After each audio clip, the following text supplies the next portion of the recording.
Hello?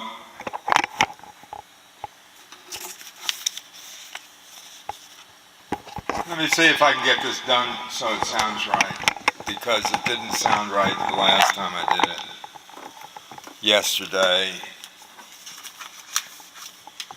So I'm not afraid of using help.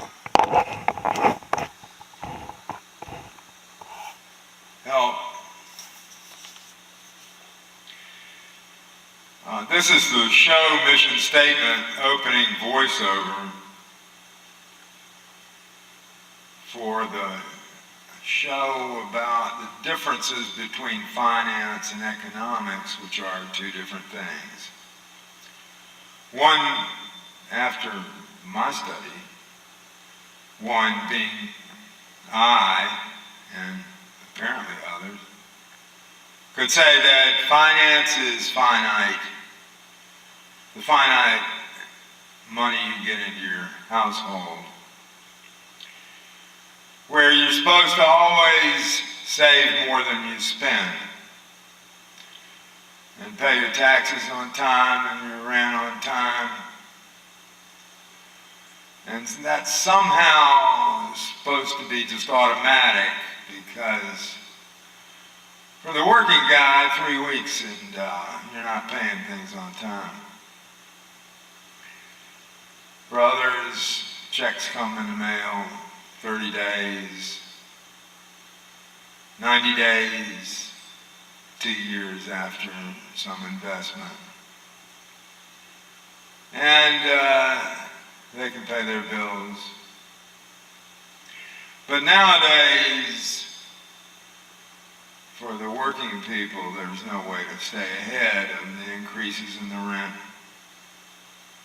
Blamed usually on taxes or just because others have moved into the neighborhood and purchased at inflated prices safety and security you've been paying for a while. This is the show mission statement, opening voiceover. Finance and economics are two different things. We believe passionately that the misunderstanding of the difference between the two disciplines is at the core of what divides us. Not only does this misunderstanding divide us neighbor to neighbor, block to block, from the country to the city, but most crucially, it divides the two political parties most responsible for the legislation that means prosperity or poverty. Tonight, in this very special program, we will, with every fiber of our beings, every brain cell we can engage, make clear amongst us all what the differences are and how understanding them together will mean we can move our country towards becoming a better place to call home.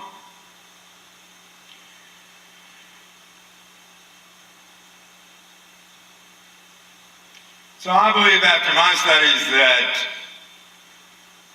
while Wall Street, an extractive, parasitical organization, institution of gamblers who have found ways of pushing all discretionary or possibly saved income into the stocks and bonds that they get to manipulate and gamble with, deny access of the treasury to the American people. It's a smoke and mirror game made complicated. It's complicated specifically so you don't get to participate. You're not buying stocks and bonds if you're a working man. Your wife says she needs money and you go and get it wherever you can. The smartest thing the poor can do is go into crime. Organized crime. Because they're not getting any inheritance. Most people don't. Usually it's all gone, and there are philosophical reasons for that. But then you ask yourself, if the Treasury makes money by just spending it, why do you ever have to pay taxes at all? How does modern monetary theory square with finance? What happened before Bretton Woods was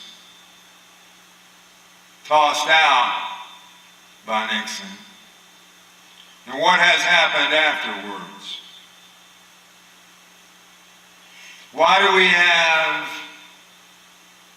monopolies engaged in crushing any competition? No competition is too small to crush. Why do we have these monopolies going wild? How come they can charge for their products that we are all forced to use prices that make them so incredibly rich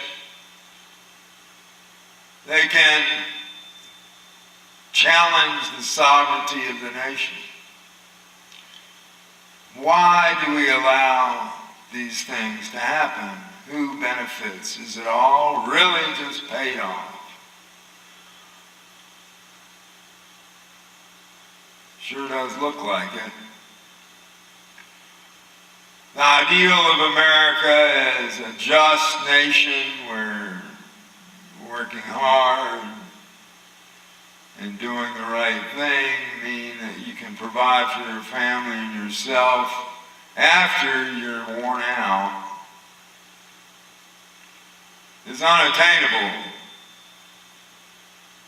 for what is called the 99%. I want to give some credit here to Matt Taibbi because he did great work published in a popular magazine about Goldman Sachs. I even hesitate to play the music I wrote about hatred of Goldman Sachs. It's communicated. All right, well, let me read it again. Finance and economics are two different things. We believe passionately that the misunderstanding of the differences between the two disciplines is at the core of what divides us. Not only does this misunderstanding divide us neighbor to neighbor, block to block, from the country to the city, but most crucially, it divides the two political parties most responsible for the legislation that means prosperity or poverty.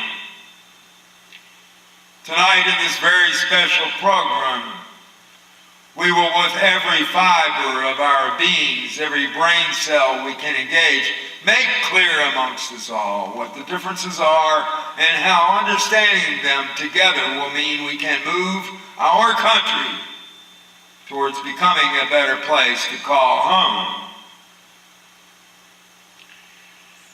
So I have questions to create. The questions of the common man about what this science of economics really means to me. I have questions for the financial reporters, investigative journalists who discover corruptions, manipulations, of regulations and laws meant to protect us from unbridled, unregulated greed. One of the economists I came to love in my reading of the textbook, The History of Economic Thought, was John Collins. He said, I love capitalism, it's great. But unregulated greed always means socialism. So what is socialism? And how is it integrated into other nations' operations and regulations so that most people are, the majority of the people who are citizens of the nation can work at not only some job they may get or survive when they can't find one till they do. The United States is mean,